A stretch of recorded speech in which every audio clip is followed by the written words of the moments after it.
കേരള ചരിത്രം ഡേ 3. ഫ്രഞ്ചുകാർ. നോക്കാം. വ്യാപാരത്തിനായി ഇന്ത്യയിലെത്തിയ അവസാനത്തെ യൂറോപ്യൻ ശക്തിയാണ് ഫ്രഞ്ചുകാർ. ആദ്യത്തെ യൂറോപ്യൻ ശക്തി ഏതായിരുന്നു? പോർച്ചുഗീസുകാരാണ്. ഇന്ത്യയിലെത്തുന്ന അവസാനത്തെ യൂറോപ്യൻ ശക്തിയാണ് ഫ്രാൻസുകാർ അല്ലെങ്കിൽ ഫ്രഞ്ചുകാർ. ഫ്രഞ്ച് ഈസ്റ്റ് ഇന്ത്യ കമ്പനി സ്ഥാപിതമായ വർഷം 1664. ഫ്രഞ്ച് ഈസ്റ്റ് ഇന്ത്യ കമ്പനി സ്ഥാപിച്ച വ്യക്തി കോൾ ബൾട്ടാണ്. കോൾ ബൾട്ട്. അപ്പോൾ ഫ്രഞ്ച് ഈസ്റ്റ് ഇന്ത്യ കമ്പനി സ്ഥാപിതമായ വർഷം എന്നാണ് 1664. ഫ്രഞ്ച് ഈസ്റ്റ് ഇന്ത്യ കമ്പനി സ്ഥാപിച്ച വ്യക്തിയാണ് കോൾ ബൾട്ടാണ്. കോൾ ബർട്ടാണ്. ഇന്ത്യയിലെ പ്രധാന ഫ്രഞ്ച് താവളങ്ങൾ ഏതൊക്കെയാണ്? മാഹി, കാരയ്ക്കൽ, യാനം, ചന്ദ്രനഗർ, പോണ്ടിച്ചേരി തുടങ്ങിയവയായിരുന്നു. തെക്കേ ഇന്ത്യയുടെ കിഴക്കു പടിഞ്ഞാറ് തീരത്ത് നിന്നും അടിമകളെ കയറ്റുമതി ചെയ്യുന്നതിൽ ശ്രദ്ധ ചെലുത്തിയ വിദേശികളാണ് ഫ്രഞ്ചുകാർ. തെക്കേ ഇന്ത്യയുടെ കിഴക്ക് പടിഞ്ഞാറ് തീരത്ത് നിന്നും അടിമകളെ കയറ്റുമതി ചെയ്യുന്നതിൽ ശ്രദ്ധ ചെലുത്തിയ വിദേശികളാണ് ഫ്രഞ്ചുകാർ. കേരളത്തിൽ ഫ്രഞ്ച് വ്യാപാര കേന്ദ്രം സ്ഥിതി ചെയ്തിരുന്നത് മാഹിയാണ്. മയ്യഴി. മാഹിയിൽ ഫ്രഞ്ച് ഈസ്റ്റ് ഇന്ത്യ കമ്പനി കോട്ട നിർമ്മിച്ചത് 1724. 1725 കടത്തനാട്ട് രാജാവിൽ നിന്നും മാഹി പിടിച്ചെടുക്കാൻ നേതൃത്വം നൽകിയത് ഫ്രഞ്ച് ക്യാപ്റ്റനാണ് ബെർട്രാൻഡ് ഫ്രാങ്കോയിസ്. മാഹിയിലെ ബൊണേഴ്സ് ആണ്. 1725 കടത്തനാട്ട് രാജാവിൽ നിന്നും മാഹി പിടിച്ചെടുക്കാൻ അല്ലെങ്കിൽ മയ്യഴി പിടിച്ചെടുക്കാൻ നേതൃത്വം നൽകിയ ഫ്രഞ്ച് ക്യാപ്റ്റനാണ് ബെർട്രാൻഡ് ഫ്രാങ്കോയിസ്. മാഹിയിലെ ബൊണേഴ്സ് ആണ്. ഈ ക്യാപ്റ്റൻ്റെ പേരിലാണ് മയ്യഴിക്ക് മാഹി എന്ന പേര് ലഭിക്കുന്നത്. മാഹി എന്നത് മയ്യഴിയുടെ ആംഗലേയ രൂപമല്ല. മാഹിയിലെ ഫ്രഞ്ചുകാരും തലശ്ശേരിയിലെ ഇംഗ്ലീഷുകാരും തമ്മിൽ ഉണ്ടായിരുന്ന സംഘടനകൾക്ക് അവസാനമുണ്ടായ സമാധാന സന്ധിയാണ് 1748 എക്സ്ലാ ഷാപ്പേൽ സന്ധി. യൂറോപ്പിലായിരുന്നു. 1761 ഇംഗ്ലീഷുകാർ മാഹി പിടിച്ചെടുത്തു. എന്നാൽ 1763 പാരീസ് ഉടമ്പടി അനുസരിച്ച് അത് ഫ്രഞ്ചുകാർക്ക് തിരിച്ചു കൊടുക്കുകയും ചെയ്തു. ഫ്രഞ്ചുകാർ ഇന്ത്യ വിട്ടുപോയ വർഷം 1954. ഫ്രഞ്ചുകാർ ഇന്ത്യ വിട്ടുപോയ വർഷം 1954. ഇന്ത്യയിൽ നിന്നും അവസാനം പോയത് ആരാണ്? ഫ്രഞ്ചുകാരാണ്. 1954. അടുത്തത് ബ്രിട്ടീഷുകാരാണ്. കേരളത്തിൽ ആദ്യമായി വന്ന ഇംഗ്ലീഷുകാരനാണ് മാസ്റ്റർ റാൽഫ് ഫിച്ച് ആണ്. അതുപോലെ തന്നെ കേരളത്തിൽ കൊച്ചിയിൽ ആദ്യമായി വന്ന ഇംഗ്ലീഷുകാരനാരാണ്? മാസ്റ്റർ റാൽഫ് ഫിച്ച് ആണ്. ഇംഗ്ലീഷ് ഈസ്റ്റ് ഇന്ത്യ കമ്പനിയുടെ പ്രതിനിധിയായി എത്തി സാമൂതിരിയെ സന്ദർശിച്ച വ്യാപാര ഉടമ്പടിക്ക് ഒപ്പുവെച്ചത് ക്യാപ്റ്റൻ കീലിംഗ് ആണ്. കേരളത്തിൻ്റെ ചരിത്ര രേഖകളിൽ ഷീമ എന്നറിയപ്പെടുന്ന പ്രദേശം ഏതാണ്? അത് ഇംഗ്ലണ്ടാണ്. 1644 ഇംഗ്ലീഷുകാർ വിഴിഞ്ഞത്ത് ഒരു വ്യാപാരശാല നിർമ്മിച്ചത് ആരുടെ ഭരണകാലത്താണ്? രവിവർമ്മയുടെ ഭരണകാലത്താണ്. ഇംഗ്ലീഷ് ഈസ്റ്റ് ഇന്ത്യ കമ്പനിയുടെ കേരളത്തിലെ പ്രധാന പണ്ടകശാലകളാണ് അല്ലെങ്കിൽ സംഭരണ കേന്ദ്രങ്ങളാണ് വിഴിഞ്ഞം, തലശ്ശേരി, അഞ്ചുതെങ്ങ് തുടങ്ങിയവ. ബ്രിട്ടീഷുകാരുമായി ഉടമ്പടി ഒപ്പുവെച്ച വേണാട് രാജാവാണ് രാമവർമ്മ. കൊച്ചിയിൽ ബ്രിട്ടീഷുകാർക്കെതിരെ പൊരുതിയ ധീര ദേശാഭിമാനിയാണ് പാലിയത്തച്ഛൻ. ബ്രിട്ടീഷ് ഇന്ത്യൻ മാതൃകയിൽ നിയമ സംവിധാനം ഏർപ്പെടുത്തിയ ദിവാനാണ് നഞ്ചപ്പയ്യ. തിരുവിതാംകൂറിൽ ആദ്യമായി ബ്രിട്ടീഷ് റെസിഡന്റിനെ നിയമിക്കുന്നത് ധർമ്മരാജയുടെ കാലത്താണ്. തിരുവിതാംകൂറിലെ ആദ്യത്തെ ബ്രിട്ടീഷ് റെസിഡന്റാണ് കേണൽ മെക്കാളയാണ്. തിരുവിതാംകൂർ പൂർണ്ണമായും ബ്രിട്ടീഷുകാരുടെ അധീനതയിലായ സമയത്തെ തിരുവിതാംകൂർ രാജാവാണ് അവിട്ടം തിരുനാൾ ബാലരാമവർമ്മ. തിരുവിതാംകൂർ പൂർണ്ണമായും ബ്രിട്ടീഷുകാരുടെ അധീനതയിലായ സമയത്തെ തിരുവിതാംകൂർ രാജാവാണ് അവിട്ടം തിരുനാൾ ബാലരാമവർമ്മ. തലശ്ശേരി കോട്ട നിർമ്മിച്ചത് ആരാണ്? തലശ്ശേരി കോട്ട നിർമ്മിച്ചത് ബ്രിട്ടീഷുകാരാണ്. അത് ബ്രിട്ടീഷുകാരാണ്. 1702 1790 ബ്രിട്ടീഷുകാർ സെന്റ് ആഞ്ചലോസ് കോട്ടയുടെ നിയന്ത്രണം ഏറ്റെടുക്കുകയും മലബാറിലെ പ്രധാന സൈനിക കേന്ദ്രമാക്കി രൂപപ്പെടുത്തുകയും ചെയ്തു. മലബാർ ബ്രിട്ടീഷുകാർക്ക് ലഭിക്കാൻ കാരണമായ ഉടമ്പടിയാണ് 1792 ശ്രീരംഗപട്ടണം സന്ധി. ബ്രിട്ടീഷുകാർ മലബാറിനെ വടക്കൻ മലബാർ എന്നും തെക്കൻ മലബാർ എന്നും രണ്ട് ഭരണമേഖലകളായി വിഭജിച്ച വർഷം 1793 മാർച്ച് 30. ബ്രിട്ടീഷുകാർ മലബാറിനെ വടക്കൻ മലബാർ എന്നും തെക്കൻ മലബാർ എന്നും രണ്ട് ഭരണമേഖലകളായി വിഭജിച്ച വർഷം 1793 മാർച്ച് 30. വടക്കൻ മലബാറിൻ്റെ ആസ്ഥാനം തലശ്ശേരിയാണ്. വടക്കൻ മലബാറിൻ്റെ ആസ്ഥാനം ഏതാണ്? തലശ്ശേരിയാണ്. എന്നാൽ തെക്കൻ മലബാറിൻ്റെ ആസ്ഥാനം ഏതാണ്? ചെറുപ്പുളശ്ശേരിയാണ്. വടക്കൻ മലബാറിൻ്റെ ആസ്ഥാനം ഏതാണ്? തലശ്ശേരി. തെക്കൻ മലബാറിൻ്റെ ആസ്ഥാനമാണ് ചെറുപ്പുളശ്ശേരിയാണ്. മലബാർ ബ്രിട്ടീഷുകാരുടെ കീഴിൽ വന്നതോടെ മലബാറിലെ എല്ലാ മുഖ്യന്മാരുടെയും അധികാരങ്ങൾ ബ്രിട്ടീഷുകാർ കവർന്നെടുക്കുകയും അവർക്ക് മാലിക്കാൻ അതായത് പെൻഷൻ നൽകുകയും ചെയ്തു. കേരളത്തിലെ നാട്ടുരാജ്യങ്ങളിൽ ബ്രിട്ടീഷ് ഏജന്റിനായി റെസിഡന്റിനെ നിയമിച്ച വർഷം 1788. തിരുവിതാംകൂറിലും കൊച്ചിയിലും ദിവാനായിരുന്ന ബ്രിട്ടീഷുകാരാണ് കേണൽ ജോൺ മൺറോയാണ്. തിരുവിതാംകൂറിലും കൊച്ചിയിലും ദിവാനായിരുന്ന ബ്രിട്ടീഷുകാരാണ് കേണൽ ജോൺ മൺറോയാണ്. ബ്രിട്ടീഷുകാരുടെ നേരിട്ടുള്ള ഭരണത്തിന് കീഴിലുണ്ടായിരുന്ന കേരളത്തിലെ പ്രദേശമാണ് മലബാർ. ബ്രിട്ടീഷ് റെസിഡന്റുമാരുടെ പരോക്ഷമായി ഭരണം നടത്തിയ പ്രദേശങ്ങളാണ് കൊച്ചിയും തിരുവിതാംകൂറും തുടങ്ങിയവയാണ് പരോക്ഷമായി ഭരണം നടത്തിയിരുന്നത്. അടുത്തത് ജോയിന്റ് കമ്മീഷണർമാർ. മലബാറിലെ രാഷ്ട്രീയ സ്ഥിതിഗതികൾക്ക് വ്യവസ്ഥയുണ്ടാക്കുന്നതിനും ഭരണകാര്യങ്ങൾ നിർവഹിക്കുന്നതിനും നിയമിച്ച കമ്മീഷണർമാരാണ് വില്യം ഗാമൽ ഫാർമർ, അതുപോലെ തന്നെ മേജർ അലക്സാണ്ടർ ഡോവ് തുടങ്ങിയവർ. നികുതി പിരിവിൽ ഏർപ്പെടുത്തേണ്ട നടപടികളെക്കുറിച്ച് അവർ സാമൂതിരിയും ചിറക്കൽ രാജാവും ഉൾപ്പെടെ എല്ലാ രാജാക്കന്മാരുമായി കൂടിയാലോചന നടത്തിയിരുന്നു. 1792 ഡിസംബറിൽ നിലവിലെ 2 കമ്മീഷണർമാർക്ക് പുറമെ നിയമിതരായ കമ്മീഷണർമാരാണ് ജോനാഥൻ ഡങ്കനും ചാൾസ് ബൊഡ്ഹാമും. ഇവർ ജോയിന്റ് കമ്മീഷണർമാർ എന്നറിയപ്പെട്ടിരുന്നു. മലബാറിനെ കുറിച്ചുള്ള ആദ്യത്തെ കൊളോണിയൽ റിപ്പോർട്ടാണ് 1792-93 കൊണ്ടുവന്ന ജോയിന്റ് കമ്മീഷണർമാരുടെ റിപ്പോർട്ട്.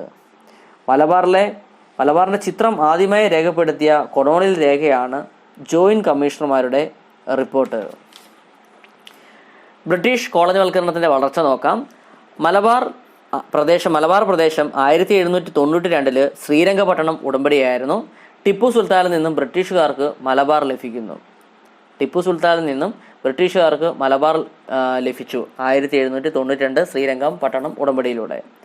1800 മലബാർ മദ്രാസ് സർക്കാരിൻ്റെ കീഴിലാവുന്നു. 1800 കൊച്ചി പ്രദേശം 1791 ബ്രിട്ടീഷുകാരുമായുള്ള ഉടമ്പടി. കൊച്ചി ഇംഗ്ലീഷുകാരുടെ സാമന്ത രാജ്യമായി. SCRT പ്രകാരം 1792 കൊച്ചി രാജാവ് ബ്രിട്ടീഷ് മേൽക്കോയ്മ അംഗീകരിച്ച് കപ്പം കൊടുക്കാൻ നിർബന്ധിതനാവുകയും ചെയ്തു എന്ന് പറയുന്നു. 1800 കൊച്ചി മദ്രാസ് സർക്കാരിൻ്റെ നിയന്ത്രണത്തിലായി മാറുന്നു. തിരുവിതാംകൂർ പ്രദേശം 1795 ബ്രിട്ടീഷുകാരുള്ള ഉടമ്പടിയാണ്. തിരുവിതാംകൂർ ബ്രിട്ടീഷ് മേൽക്കോയ്മ അംഗീകരിക്കുന്നു.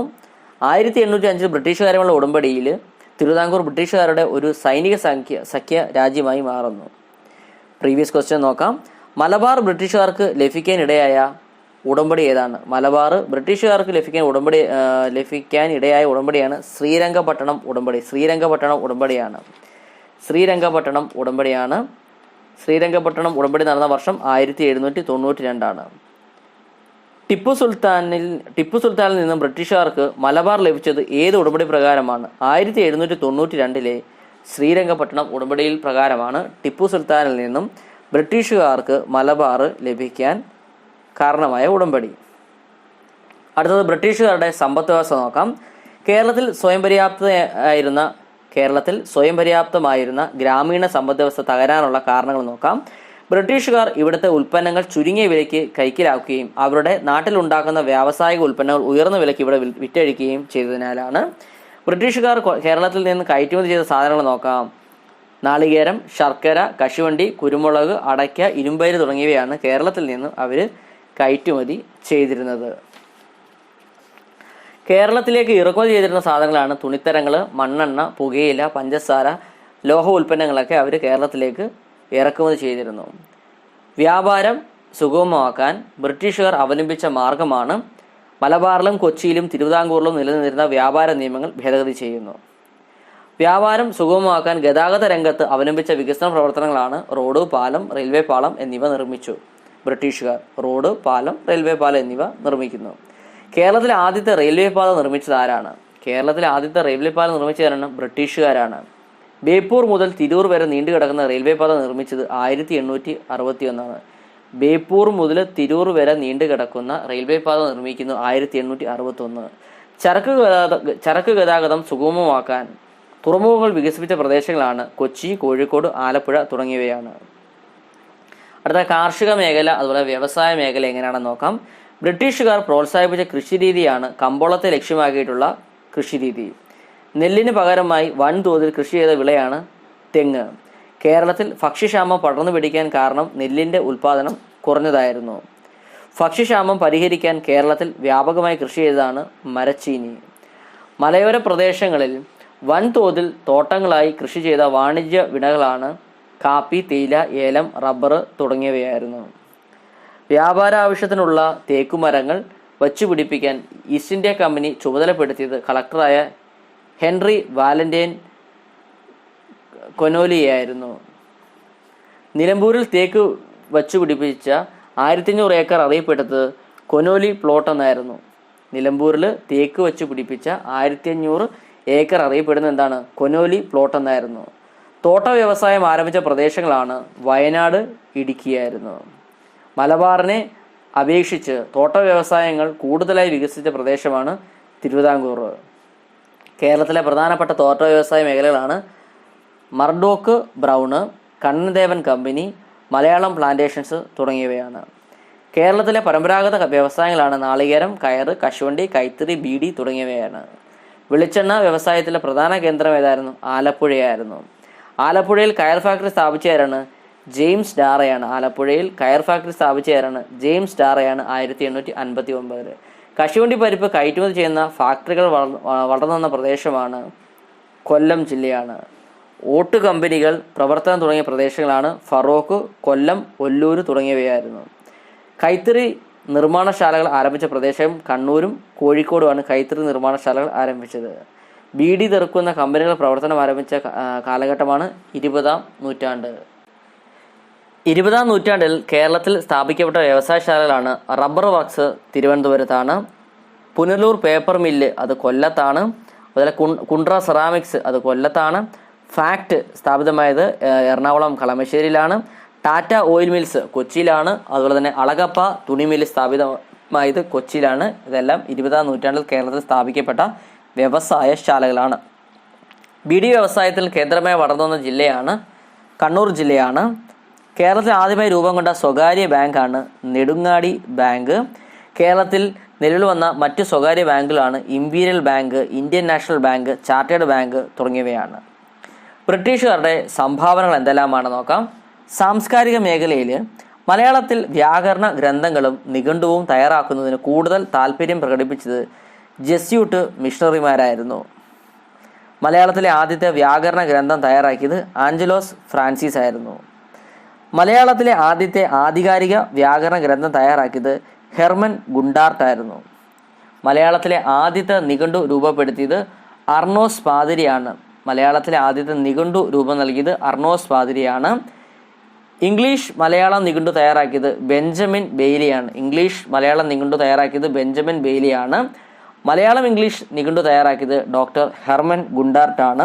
മലയാളത്തിലെ ആദ്യത്തെ ആധികാരിക വ്യാകരണ ഗ്രന്ഥം തയ്യാറാക്കിയതും ഹെർമൻ ഗുണ്ടാർട്ടാണ്. മലയാളത്തിൽ അച്ചടിച്ച ആദ്യ സമ്പൂർണ്ണ ഗ്രന്ഥമാണ് സംക്ഷേപ വേദാർത്ഥമാണ്. മലയാളത്തിൽ അച്ചടിച്ച ആദ്യത്തെ സമ്പൂർണ്ണ ഗ്രന്ഥമാണ് സംക്ഷേപ വേദാർത്ഥമാണ്. മലയാളത്തിലെ ആദ്യത്തെ പത്രങ്ങളായ രാജ്യസമാചാരം, പശ്ചിമോദയം എന്നിവ പ്രസിദ്ധപ്പെടുത്തിയത് ഡോക്ടർ ഹെർമൻ ഗുണ്ടാർട്ടാണ്. മലയാളത്തിലെ ആദ്യത്തെ പത്രമായ രാജ്യസമാചാരവും അതുപോലെ പശ്ചിമോദയം എന്നിവ പ്രസിദ്ധപ്പെടുത്തിയത് ആരാണ്? ഡോക്ടർ ഹെർമൻ ഗുണ്ടാർട്ടാണ്. വിദ്യാഭ്യാസ മേഖലയിൽ ജാതിമത ഭേദമന്യേ എല്ലാവർക്കും വിദ്യാഭ്യാസം എന്ന ആശയത്തിന് കേരളത്തിൽ തുടക്കം കുറിച്ചത് മിഷണറിമാരുടെ പ്രവർത്തനങ്ങളിലൂടെയാണ്. വിദ്യാഭ്യാസ സ്ഥാപനങ്ങൾ ആരംഭിക്കാൻ മിഷണറി സംഘടനകൾ ഭൂമി ദാനമായി നൽകിയത് തിരുവിതാംകൂറിലെയും കൊച്ചിയിലെയും ഭരണാധികാരികളാണ്. വിദ്യാഭ്യാസ സ്ഥാപനങ്ങൾ ആരംഭിക്കാൻ മിഷണറി സംഘടനകൾക്ക് ഭൂമി ദാനമായി നൽകിയത് തിരുവിതാംകൂറിലെയും കൊച്ചിയിലെയും ഭരണാധികാരികളായിരുന്നു. അടുത്തത് കേണൽ ജോൺ മൺറോ. റാണി ഗൗരി ലക്ഷ്മിഭായിയുടെ കാലഘട്ടത്തിൽ തിരുവിതാംകൂർ ബ്രിട്ടീഷ് റെസിഡന്റായി നിയമിതനായ വ്യക്തിയാണ് കേണൽ ജോൺ മൺറോ. റാണി ഗൗരി ലക്ഷ്മിഭായിയുടെ കാലഘട്ടത്തിൽ ആരുടെയാണ്? തിരുവിതാംകൂർ രാജ്ഞിയായിരുന്ന റാണി ഗൗരി ലക്ഷ്മിഭായിയുടെ കാലഘട്ടത്തിൽ തിരുവിതാംകൂർ ബ്രിട്ടീഷ് റെസിഡന്റായി നിയമിതനായ വ്യക്തിയാണ് കേണൽ ജോൺ മൺറോ. ഉമ്മിണിത്തമ്പിക്ക് ശേഷം തിരുവിതാംകൂർ ദിവാനായ വ്യക്തിയാണ് ആര്? Colonel Munro.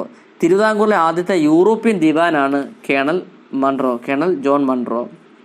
തിരുവിതാംകൂറിലെ ആദ്യത്തെ റെസിഡന്റ് ദിവാനാണ് ആര്?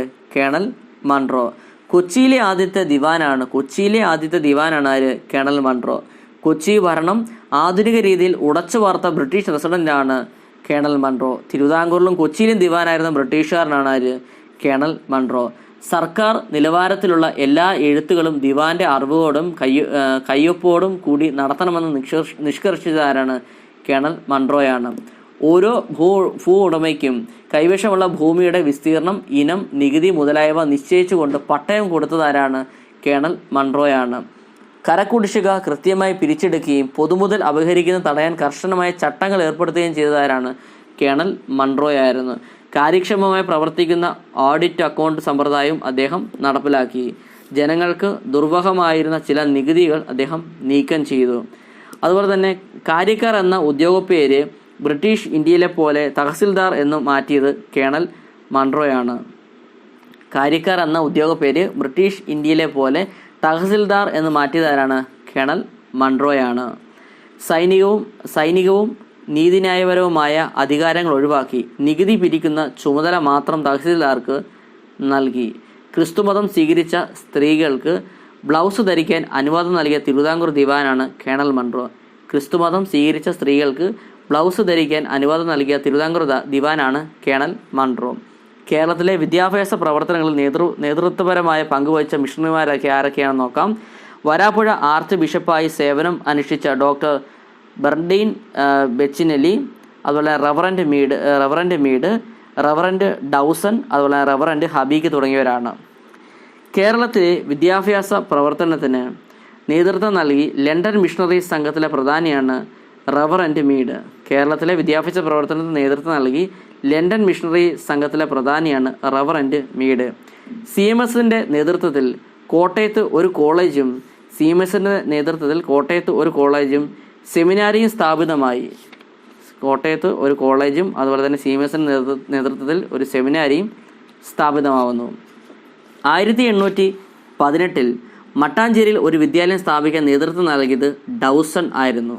നാഗർകോവിൽ ഉൾപ്പെടെയുള്ള തിരുവിതാംകൂറിൻ്റെ തെക്കൻ പ്രദേശങ്ങളിൽ ഇംഗ്ലീഷ് വിദ്യാലയം സ്ഥാപിക്കാൻ നേതൃത്വം നൽകിയ സാൽവേഷൻ ആർമി വിഭാഗത്തിലെ മിഷണറിയാണ് ടിങ്കിൾ ടാബ്. ബെർണേശ്ശേരിയിൽ, അതായത് കണ്ണൂർ മിഷണറിയായിരുന്ന ഹബീക്കിൻ്റെ നേതൃത്വത്തിൽ ഇംഗ്ലീഷ് വിദ്യാലയം സ്ഥാപിതമായ വർഷം 1841. റവറൻഡ് ഹബീക്കിൻ്റെ നേതൃത്വത്തിൽ ഇംഗ്ലീഷ് വിദ്യാലയം സ്ഥാപിതമായ വർഷം 1841 BEMന്റെ നേതൃത്വത്തിൽ കല്ലായിയിൽ കോഴിക്കോട് ഇംഗ്ലീഷ് വിദ്യാലയം സ്ഥാപിക്കപ്പെട്ട വർഷം 1848 BEMന്റെ നേതൃത്വത്തിൽ തലശ്ശേരിയിൽ പ്രാഥമിക ഇംഗ്ലീഷ് വിദ്യാലയം സ്ഥാപിതമായ വർഷം 1856 അതുപോലെ തന്നെ 1862 എല്ലാ മതത്തിലും ജാതിയിലും പെട്ട കുട്ടികൾക്ക് പഠിക്കുന്നതിനായി മലബാറിൽ സ്ഥാപിക്കപ്പെട്ട വിദ്യാലയമാണ് ബ്രണ്ണൻ സ്കൂളായിരുന്നു. 1890 ബ്രണ്ണൻ കോളേജായി മാറുകയും ചെയ്തു. മിഷണറി സംഘടനകളും പ്രവർത്തന മേഖലകളും നോക്കാം. ലണ്ടൻ മിഷൻ സൊസൈറ്റി തിരുവിതാംകൂറിലായിരുന്നു. അതുപോലെ തന്നെ ചർച്ച് മിഷൻ സൊസൈറ്റി കൊച്ചി തിരുവിതാംകൂറിലായിരുന്നു. ബാസൽ ഇവാഞ്ചലിക്കൽ മിഷൻ അത് മലബാറിലായിരുന്നു. വൈദ്യശാസ്ത്ര രംഗം നോക്കാം. ആധുനിക വൈദ്യത്തിന് പ്രാധാന്യം ലഭിച്ചത് ബ്രിട്ടീഷ് ഭരണത്തോടാണ്. വസൂരി തടയാനുള്ള കുത്തിവയ്പ് ആദ്യം നടത്തിയത് മലബാറിലായിരുന്നു. കേരളത്തിൽ ബ്രിട്ടീഷുകാർ സർക്കാർ ആശുപത്രികൾ ആരംഭിച്ച പ്രദേശങ്ങൾ മലബാർ, തിരുവിതാംകൂർ, കൊച്ചി തുടങ്ങിയവയായിരുന്നു. നിയമവ്യവസ്ഥ. കേരളത്തിലെ പരമ്പരാഗത നിയമവ്യവസ്ഥയിൽ മാറ്റങ്ങൾ വരുത്തിയത് ബ്രിട്ടീഷുകാരാണ്. കൊളോണിയൽ ഭരണത്തിന് മുമ്പ് ജാതിവ്യവസ്ഥ അടിസ്ഥാനമാക്കി കേരളത്തിൽ പിന്തുടരുന്ന നിയമവ്യവസ്ഥയാണ് സത്യപരീക്ഷ. ബ്രിട്ടീഷുകാർ കേരളത്തിൽ നടപ്പാക്കിയ നിയമങ്ങളുടെ അടിസ്ഥാന തത്വങ്ങളാണ് നിയമവാഴ്ച, നിയമത്തിൻ്റെ മുന്നിൽ സമത്വം തുടങ്ങിയവയായിരുന്നു. കുറ്റവാളിയുടെ വാദം കേട്ട ശേഷം കുറ്റത്തിൻ്റെ സ്വഭാവത്തിനനുസരിച്ച് ഏകീകൃതമായ വിധികൾ നടപ്പാക്കാൻ തുടങ്ങി. അതുപോലെ തന്നെ ജാതിക്ക് അതീതമായ നിയമത്തിന് മുമ്പിൽ എല്ലാവരും തുല്യരായി മാറുന്നു. കേസുകളുടെ വിചാരണയ്ക്കായി വിവിധ സ്ഥലങ്ങളിൽ കോടതികൾ സ്ഥാപിച്ചു.